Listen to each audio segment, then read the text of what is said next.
Baik, bismillahirrahmanirrahim. Assalamualaikum warahmatullahi wabarakatuh.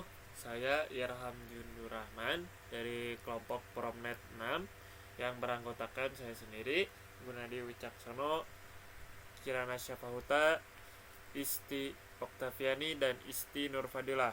Di sini saya akan mempresentasikan hasil belajar kita untuk membuat aplikasi yang memadukan Golang dan React untuk menjadi sebuah login dan register seperti ini. Untuk tampilan login kira-kira seperti ini, memasukkan email dan password, dan untuk register memasukkan nama, email, dan password seperti itu. Pertama-tama kita akan masuk ke bagian backend terlebih dahulu, karena untuk membuat backend ini untuk membuat API memasukkan data-datanya ke database. Pertama, buat dulu sebuah database bernama yt-go-out seperti ini. Lalu membuat sebuah tabel bernama user atau users yang berisikan properti ID, name, email, dan password. Sebenarnya nama ini boleh bebas ya, hanya membedakannya itu saat mengkoneksikannya dengan coding Golang kita. ID ini memiliki yaitu variabel integer dan auto increment agar terus menerus bertambah. Jadi setiap ada user berbeda gitu ID-nya. Lalu ada name yaitu varchar atau string 255, email sama varchar 255, dan password juga varchar yang panjangnya 255. Setelah itu kita masuk ke codingan Golangnya. Di sini membuat sebuah folder go out main. Lalu pertama-tama kita masuk ke main go-nya terlebih dahulu. Di sini kita get dulu sebelumnya, yaitu GitHub Go Fiber v2 dan GitHub Go Fiber v2 middleware source. Cara getnya seperti biasa di terminal, lalu misalnya seperti ini, seperti biasa go get ini, misalnya go get Go Fiber v2. Karena saya sudah menginstal, jadi saya skip kedua langkah ini. Pertama, saya akan jelaskan dulu dari database ini. Database.connect ini adalah sebuah fungsi yang kita ambil dari database, dari folder database yang berisikan connection.go, dan connect ini merupakan salah satu fungsi di dalam database tersebut. Pertama-tama kita lihat dulu database-nya.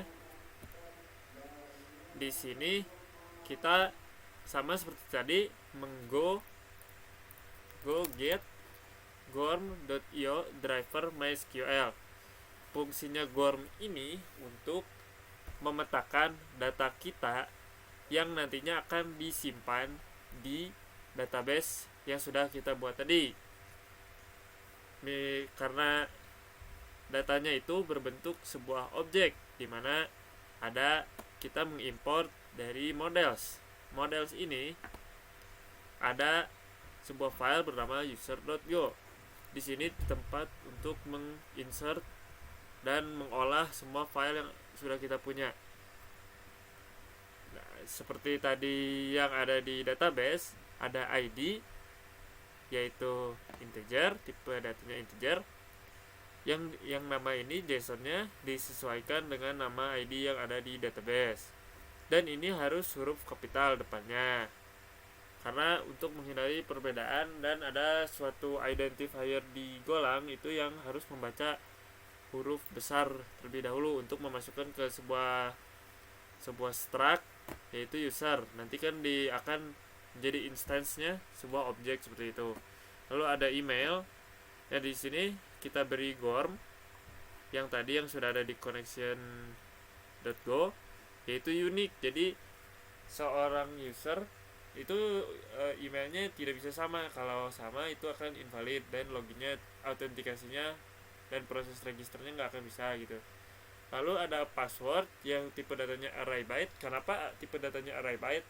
Karena ini password ini akan digunakan sebuah enkripsi yang nantinya dimasukkan ke sini. Jadi waktu kita masukkan password di sini itu bukan sebuah bukan password yang kita masukkan aslinya gitu.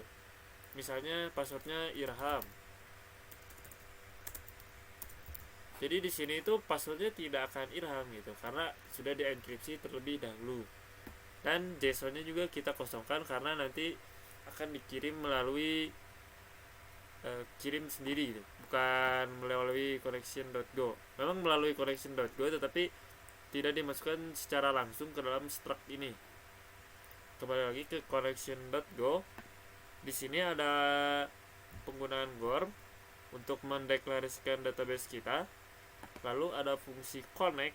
Connect ini untuk mengkoneksikan database kita dengan backend ini. Pertama ada variable connection dan error. Yang pertama ada open, MySQL open, dan ini untuk ini nama user database. Biasanya default dari PHP MyAdmin itu root, dan ini adalah ID localhost kita, dan ini adalah nama databasenya. Dan di sini ada konfigurasi dari GORM itu sendiri. Kalau misalnya errornya ada, tidak sama dengan nil, kita buat error handling yang menyatakan panic could not connect to the database. Lalu database kita deklarasikan kembali sebagai connection. Lalu connection ini karena dipanggil dari GORM, ini merupakan auto migrate. Jadi fungsi GORM itu adalah memetakan objek yang kita punya tadi yang ada di user Go menjadi format JSON yang nantinya akan diinsert ke database kita, ke tabel-tabel ini. Karena untuk menginputkan secara manual juga dari sini kan itu menggunakan formatnya JSON gitu. Jadi kita juga di sini menggunakan format JSON menggunakan bantuan si library GORM tersebut. Kita akan meng-auto-migrate atau mengirimkan data-data dari models.user yang kita dapatkan dari models ini, seperti itu. Lalu tadi user sudah dijelaskan. Pertama ada main.go dulu. Di sini GoFiber itu berfungsi sebagai routing, dan juga kalau kemarin di presentasi kelompok-kelompok yang itu menggunakan MUX kalau tidak salah, atau Gorilla untuk routing di Go-nya ini sendiri gitu. Jadi untuk request HTTP gitu. Pertama tadi sudah ada database connect yang kita konekkan dengan database. Lalu kita buat sebuah variable app untuk membuat sebuah instance dari library Fiber yang memiliki fungsi new dari sana untuk membuat sebuah koneksi baru atau routing baru. Lalu app ini kita menggunakan fungsi use yang ada di Fiber untuk membuat sebuah pemetaan routing dari antara para controller nantinya gitu. Kan nanti ada fungsi itu, ada login, register, logout. Nah itu akan diatur oleh si Fiber ini. Lalu ada course itu untuk request HTTP atau HTTP error function juga bisa. Yang kalau misalnya sudah allow kredensial atau sudah masuk kan true gitu. Kalau sudah, baru kita bisa men-setup dari routes ini atau routing yang akan kita lakukan untuk memasukkan si fibernya yang routing ini. Lalu di bawah ada app listen. App listen ini untuk mendeklarasikan di port berapa nanti aplikasi backend kita adanya gitu. Kita mendeklarasikan di port 8000. Nanti untuk ditangkap juga di front end atau di React-nya. Pertama ada routes. Di sini kita akan mengimport sama juga sebuah file dari controller ini, yaitu out controller. Lalu ada mengimport lagi GitHub Fiber yang tadi untuk routingnya.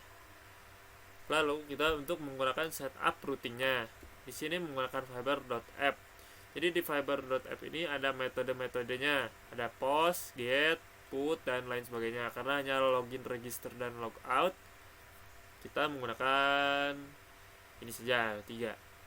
Jadi untuk register, nanti itu setelah portnya 8000, maka saat register itu akan dilanjutkan dengan ini 8000/API/register. Ini untuk controller dan fungsi register.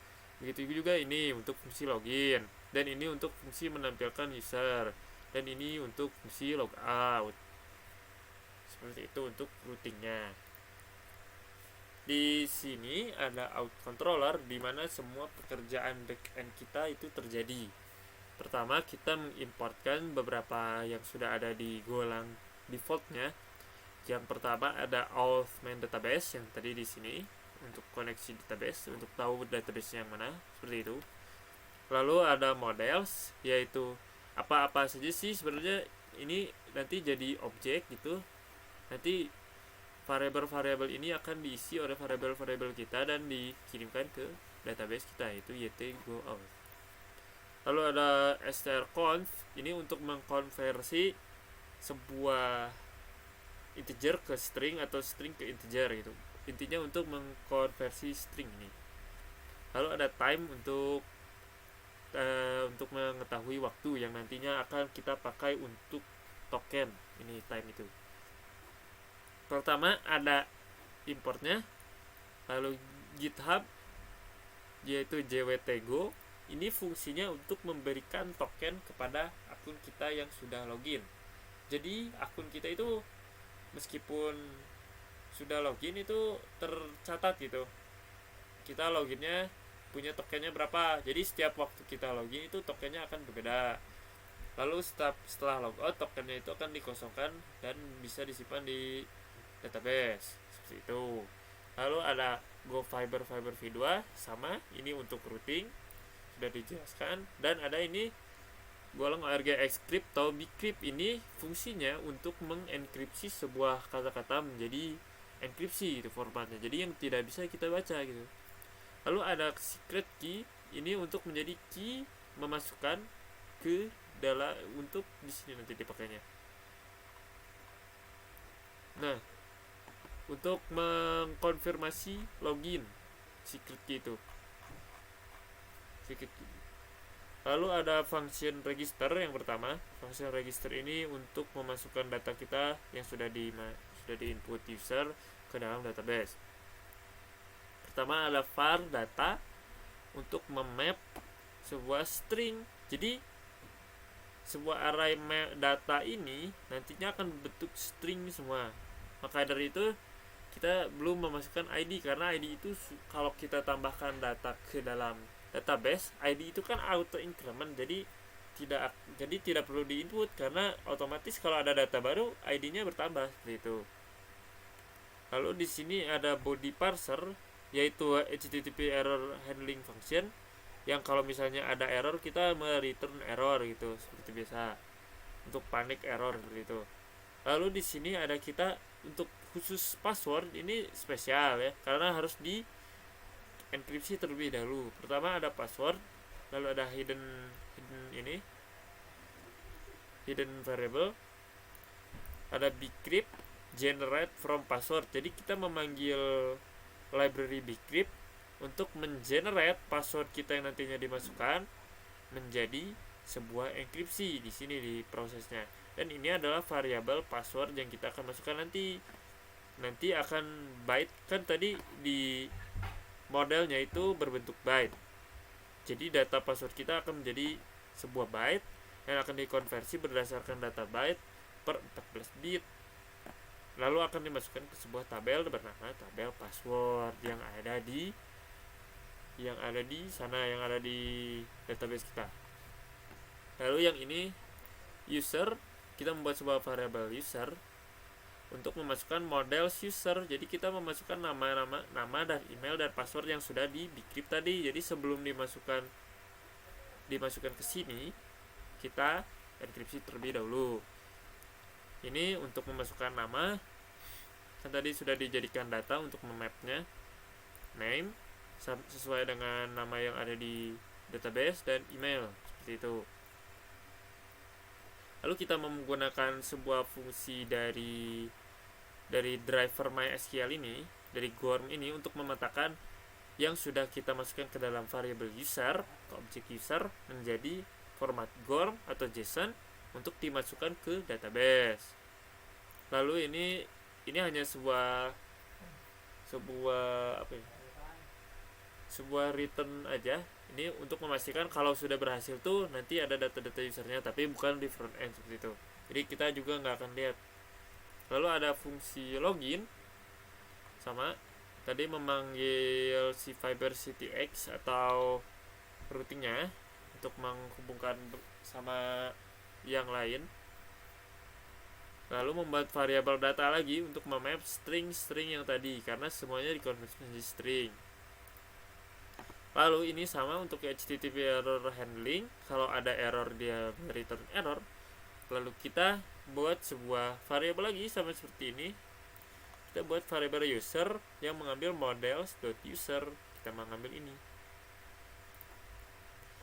Lalu kita mengget data dari database, yaitu where emailnya apa, dan akan memunculkan email untuk first user. Ini first dan where itu berdasarkan tadi DB atau dari GORM dari sini. Lalu setelah dapat email dan itunya, ada sebuah error handling terlebih dahulu. Kalau user ID-nya 0 atau ID-nya itu tidak ada, nanti akan memasukkan message dari JSON atau bukan di front end juga, yaitu user not found, seperti itu. Lalu di sini ada error handling untuk salah password. Jadi nanti kan kita akan mengambil password dari sini. Kalau yang ini bcrypt compared hash and password, gunanya untuk mendekripsi password yang sudah ada di database yang sudah kita masukkan, didekripsi, dan akan mengcompare-nya dengan byte password yang kita masukkan saat login, seperti itu. Dan kalau tidak ada error dan kalau masih ada error, ini otomatis tidak akan terpenuhi dan akan return message incorrect password, seperti itu. Dan statusnya dari routing tadi juga akan dibatalkan, jadi otomatis balik lagi, yaitu status bad request dari fibernya, dari routingnya. Jika ini itu di skip gitu ya, maksudnya nilainya false gitu, jadi passwordnya intinya benar gitu. Compare hash and password di antara password yang ada di database dan yang kita masukkan saat di form login itu sesuai, maka akan masuk ke sini claims ini untuk adalah sebuah variabel. Nanti akan diberikan JWT, yaitu new with claims, yaitu untuk memberikan token setiap login gitu. Jadi meskipun dia routingnya entah kemana, meskipun dia belum log out, dia akunnya masih sama gitu, masih yang itu. Kan nanti di React-nya itu front end setelah login dan setelah logout tentu berbeda kan. Kalau misalnya dia bagaimanapun caranya bisa tiba masuk sebelum login, tampilannya itu tetap statusnya masih login karena masih memiliki token ini, tidak pernah di logout gitu. Lalu di sini ada JWT signing method HS256 untuk memberikan tokennya. Ya, lalu ada JWT standard claims untuk mendekripsi token yang udah didapatkan, seperti itu. Lalu ada issuer di sini. Di variabel issuer ini kita memparsing atau mengkonversi variabel ID yang awalnya integer menjadi string, karena kita butuh data ID untuk di token yang ini. Jadi misalnya ID-nya 1 nih, dan tokennya tuh apa, misalnya oke misalnya. Jadi 1 ini ID pernah menggunakan token oke. Nanti kalau mau login lagi, misalnya 1 ini login lagi, misalnya dia dapat token baru karena token yang sebelumnya itu sudah habis saat expires, atau kalau sudah logout, yaitu PO misalnya, seperti itu. Jadi kita tahu yang 1 ini loginnya berapa kali. Lalu di sini ada expires at, jadi meskipun misalnya usernya lupa nih, dia nggak log out dari webnya, nanti akan si claims atau token ini akan expire sendirinya gitu pada menggunakan library time, yaitu now, yaitu add time 24 jam. Misalnya sekarang jam 18 ditambah 24 jam, maka jam 18 lagi, seperti itu. Dengan begitu kan tokennya otomatis tidak invalid, jadi otomatis usernya log out gitu. Nah, di sini adalah token dan error untuk error handling untuk claim sign string, yaitu secret key yang ada di atas. Jadi jika secret key untuk masuknya kita melalui seluruh rangkaian ini, maka akan mendapatkan secret key, yaitu secret tadi. Secret key ini gunanya biar seperti mencegah orang yang bukan pemilik akunnya tapi masuk tanpa menggunakan token, seperti itu. Jadi ada sign string, ini sign string itu dari library JWT itu untuk memastikan bahwa yang masuk ini memiliki token dari ID tersebut, seperti itu. Lalu di sini ada error handling. Kalau misalnya errornya itu pada proses internal server atau tidak bisa mencapai database, maka akan masuk could not login, seperti itu. Lalu ada di sini ada cookie, yaitu cookie itu merupakan salah satu fungsi dari Fiber, sama seperti GORM gitu. Ini untuk memetakan menjadi sebuah objek JSON itu. Tapi ini tuh bukan untuk dimasukkan ke database. Pertama cookie ini untuk menyimpan data kita selama login gitu. Jadi nanti timenya kan nanti expirednya di track seperti ini. Kalau sudah 24 jam dia akan dicocokkan dengan ini. Dan HTTP only itu request HTTP S dan HTTP yaitu true, dan value-nya adalah token yang sudah diberikan tadi ini, secret key untuk dibandingkan.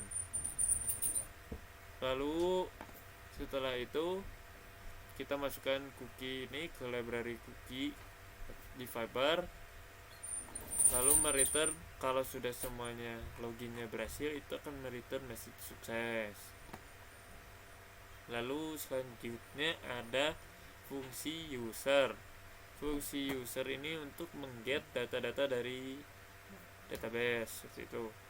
Pertama kita pastikan dulu kan, kita mau lihat data-data tentu aja harus sudah login, makanya kita cari cookie JWT yang tadi. Kalau di sini ada handlingnya token dan R, kita buat variable token R, JWT parse with claims, cookie dan standar claimsnya benar, jadi akan return true gitu. Dan secret key-nya kita sudah pastikan ini secret key ini sudah dimiliki dengan ID dan token yang sudah login, maka baru bisa login itu. Maka akan mendapatkan ininya nil, jadi errornya nil itu. R-nya nil kan, ini R, ini nil kalau yang semua ini sudah terpenuhi. Lalu ada error handling. Jika ini tidak terpenuhi, kalau errornya ada, otomatis dia akan ditolak akses masuknya. Ini untuk keamanan juga, akan masuk authenticated dan otomatis nggak akan bisa melihat semua data-data yang ada di akun tersebut. Lalu ada claims, di sini token.claims, ini untuk mengklaim token yang tadi di atas yang sudah didapat oleh user. Lalu kita membuat lagi variabel user untuk menampilkan variabel-variabel yang ada di user tersebut. Lalu kita menselect database-nya, where ID yang udah ditambahkan. Lalu claim issuer yaitu issuer tadi itu ini ID-nya. Jadi issuernya kita claim issuer itu untuk mengconvert lagi issuernya menjadi integer dan first user. Lalu kita return JSON user, ini variabel yang siap dipakai nantinya untuk menampilkan data-data user yang ada di tadi udah di declare di sini. Lalu ada fungsi yang terakhir di backendnya itu logout. Logout ini sebenarnya sederhana. Jadi kita buat cookie lagi untuk memetakannya, untuk JWT-nya. Jadi JWT, tetapi value yang awalnya ini diisi token, ini dikosongkan, dan time-nya, expired-nya yang tadinya 24 jam kita kurangi terus sampai time-nya itu time ini. Jadi dia itu otomatis value tokennya sudah nggak ada dan expires-nya juga sudah expire gitu. Jadi otomatis kan kalau mau login lagi dia meriksa lagi ke sini. Dan kita melewati berbagai macam error handling yang tadi. Sedangkan ini sudah kosong gitu. Jadi otomatis logout gitu. Kalau logout seperti itu. Ini kita merut lagi cookie-nya ke Fiber X bahwa cookie ini udah update gitu. Ini istilahnya udah update. Jadi fungsi lain key-nya udah kayak gini gitu. Seperti itu. Lalu return untuk message sukses logout seperti itu. Baik, sekian untuk back end. Kita akan lanjutkan untuk front end. Oke, baik. Sekarang saya akan memulai video penjelasan untuk bagian front end. Nah, di bagian front end ini itu kita bikin dulu folder React-nya. Misalnya nanti npx react auth main, ini judulnya kalau yang saya. Terus misalnya ada pertanyaan, kenapa si go auth main-nya ini, si folder go-nya ini nggak sama folder React-nya, kenapa nggak bareng gitu? Karena di sini kan dia sudah tersedia di port 8000, localhost 8000.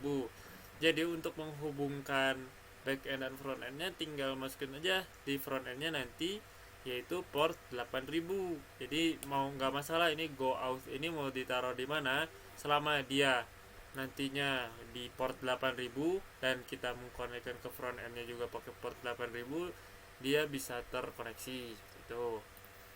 Ya, pertama setelah membuat folder React, kita ada beberapa yang harus diubah, seperti nanti app-nya berubah jadi format filenya itu tsx dan indeksnya juga tsx. Kenapa ini pakai tsx? Karena tsx ini adalah versi lebih canggihnya itu dari JSX. Jadi memungkinkan kita itu untuk mengkoneksikan go auth main atau backend dan React auth main atau front end tanpa menggunakan seperti Axios atau Gorilla dan sebagainya. Jadi kita bisa langsung membuat sebuah arrow function di sini, use effect, untuk langsung meng-fetch atau menerima dari port 8000 gitu. Ke port 8000 ini yang ada di backend gitu. Jadi karena kita menggunakan TSX dan menggunakan sebuah arrow function yang disupport di TSX, meskipun agak complicated, tapi kita tidak perlu menggunakan library tambahan untuk mengkoneksikan dengan backend seperti itu. Untuk di front end-nya sendiri ada beberapa bagian, ada pages dan komponen. Di sini saya pakai Tailwind CSS. Buat yang belum install Tailwind, mungkin setelah membuat program React bisa npm install buat Tailwind. Terus nanti jangan lupa di init Tailwind-nya. Kalau sudah di init, nanti di package-nya jangan lupa di paste yang ada di Tailwind-nya gitu. Lalu di sini ada function app atau app utama. Di sini ada name dan set name, dan ini untuk mengkoneksikan dengan backend. Tapi di halaman app ini saya khususkan untuk menjadi routing dan untuk mengambil get ini namanya dari user, berarti ngeget itu, mengambil data dari user yang nantinya akan dimasukkan ke name yang akan kita olah di nav nanti. Nah, di sini ada seperti biasa, jangan lupa juga install React Router DOM, npmi React Router DOM untuk routing React seperti yang sudah kita pelajari. Lalu di sini ada routingnya seperti yang sudah kita pelajari ya. Sebelum routing semuanya kita ada navbarnya yang akan mengirim name dan set name. Nanti ini akan saya kasih tahu kenapa kita mengirim name dan set name ke navbar. Terus kita bikin form sign in untuk dalamnya. Kalau dilihat di browser itu seperti ini navbar, ini komponen lain. Lalu kita masukkan home untuk name dan login untuk set name seperti itu. Dan komponen register yang sudah dari sini juga dari import di file biasanya untuk di register. Langsung saja mungkin kita ke mana dulu ya, register dulu. Mending ke register dulu. Di sini register kurang lebih tampilannya seperti ini. Kita sama menggunakan Recruiter DOM untuk mengerut aplikasi React-nya. Dan di sini ada beberapa konstan untuk name dan set name. Kita use state dulu. Ini untuk mengosongkan variabel tersebut. Ada email, ada set email, ada password, ada set password. Ini semua untuk kita masukkan ke dalam database nantinya. Dan ini ada redirect. Redirect ini yang nantinya kita gunakan untuk meredirect register ini jika sudah berhasil register. Lalu kita membuat sebuah fungsi seperti tadi. Ini fungsi dari TSX juga. Ini memungkinkan membuat seperti ini dari TSX. Namanya submit. Jadi nanti kalau ada di sini submit, dia akan dihandle oleh ini. Pertama bikin async, lalu masukkan sebuah variabel yang merupakan synthetic event. Ini dari React-nya langsung dari sini. Jangan lupa diimport juga dan use state untuk mengosongkan variabel di JavaScript-nya. Lalu prevent default, ini juga dari React. Lalu kita seperti tadi untuk mengkonekkan ke backend, kan ini register itu di handle tadi di backendnya oleh routing ini api.register. Jika teman-teman boleh dilihat, ini ada di sini. Nah, ini api.register 8000 API register, maka akan masuk ke sini yang menggunakan metode post, lalu konten tipe aplikasi JSON. Nanti body kita memasukkan JSON stringify, berarti ini mengstringkan. Jika memang belum string, ini menjadi string, kan ini belum dideklarasikan dia tipe datanya, maka kita stringify supaya menjadi string karena ini kontennya string semua. Ini name, email, password.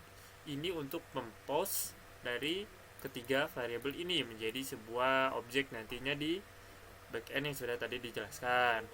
Lalu jika proses ini berhasil, maka nanti redirectnya true.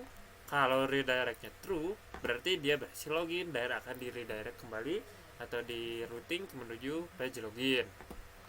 Lalu di sini ada sebuah form sederhana dari sebuah register, yaitu form on submit. Jadi jika ada sebuah trigger submit, dia akan menjalankan ini submit. Bagi di form ini, trigger submitnya adalah button ini yang merupakan tipe submit seperti itu.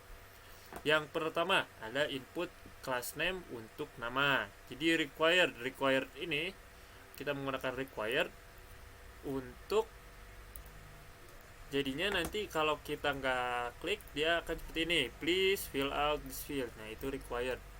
Lalu kita dari ini prevent default, lalu set name. Untuk mengset name ini, set name menjadi set name dari yang kita masukkan pada input class name ini. Begitu juga pada email, begitu juga pada password.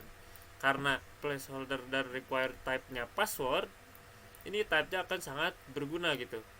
Misalnya ini Irham, tapi ini bukan email, maka dia tidak akan meng-accept. Jadi kita harus memasukkan sebuah email address, dan karena ini tipenya password, maka akan langsung berbentuk sebuah password seperti itu.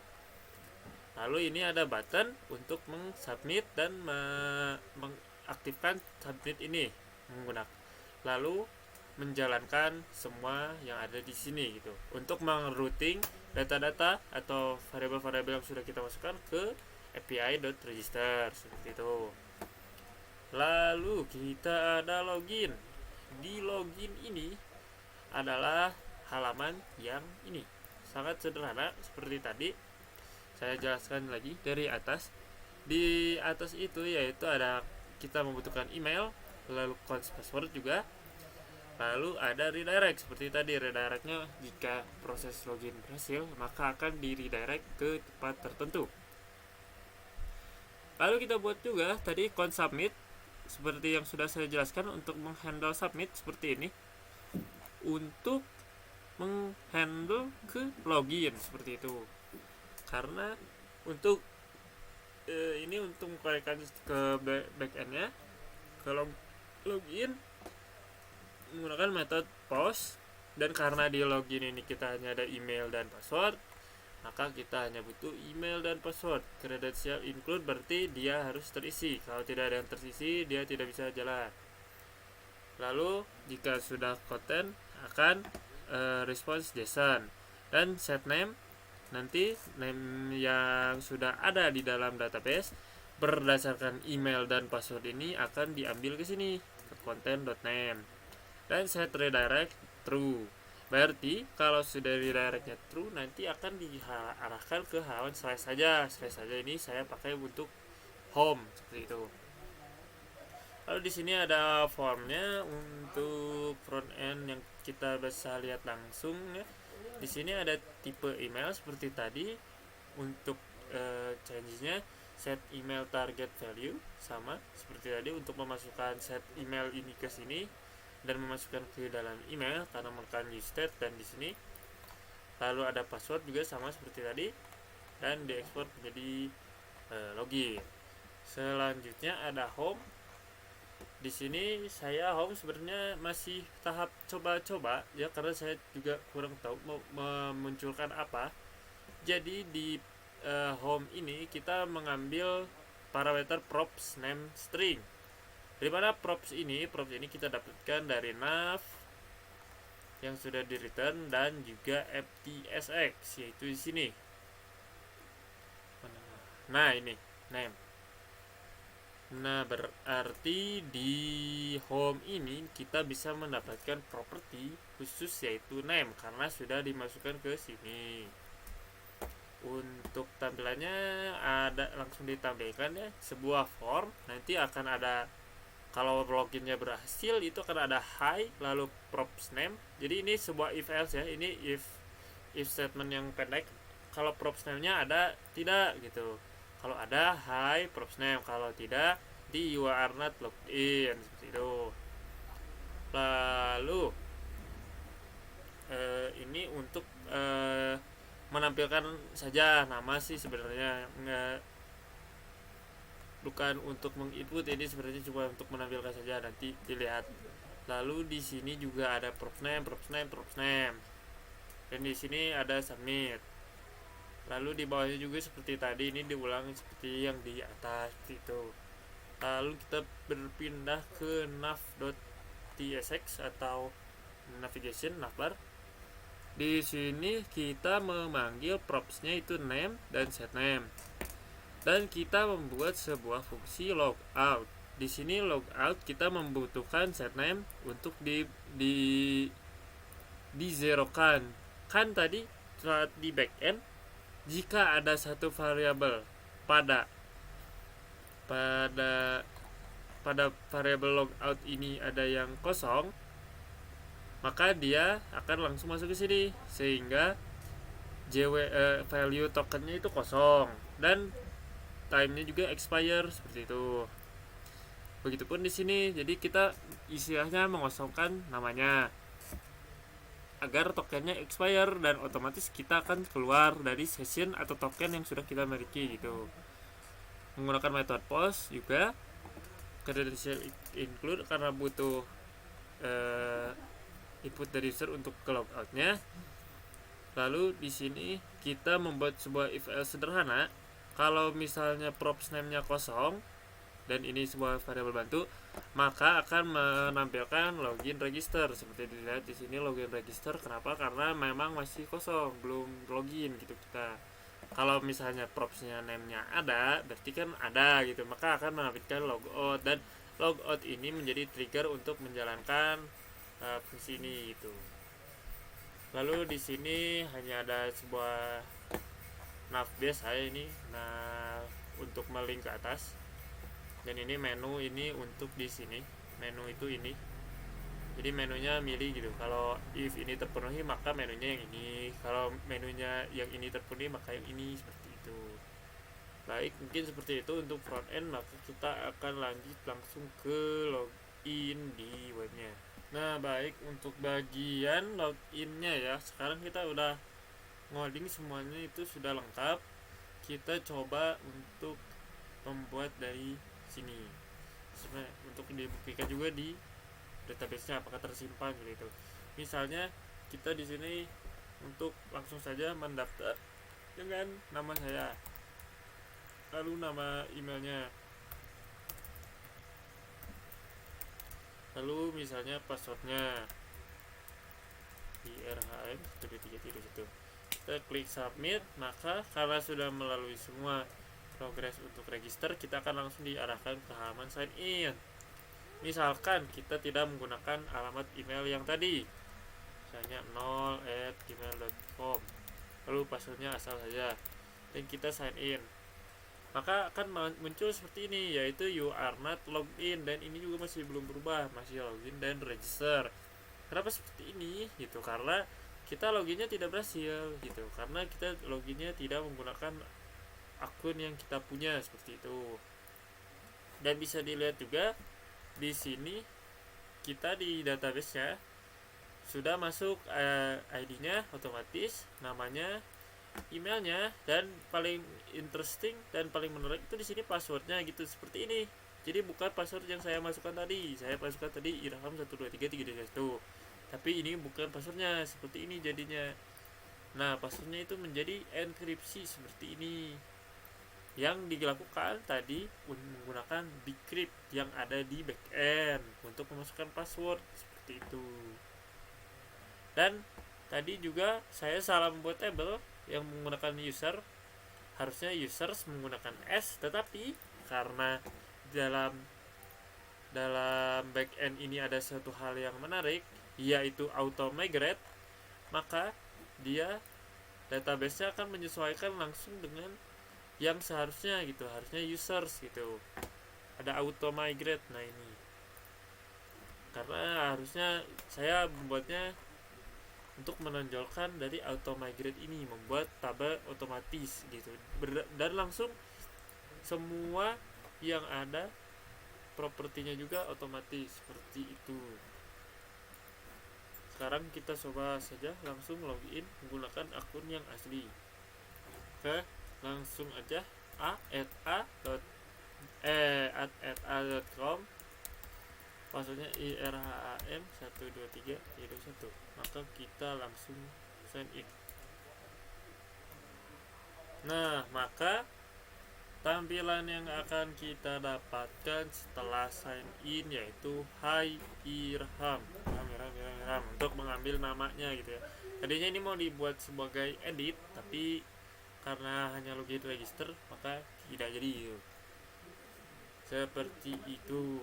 Maka kalau kita klik logout, kita coba, nah maka akan kembali lagi ke halaman sign in, seperti itu. Mungkin untuk presentasi dari kelompok kami cukup sekian. Mohon maaf bila masih banyak kesalahan, karena kita juga masih sama-sama belajar untuk menyempurnakan program kita ini. Terima kasih. Wassalamualaikum warahmatullahi wabarakatuh.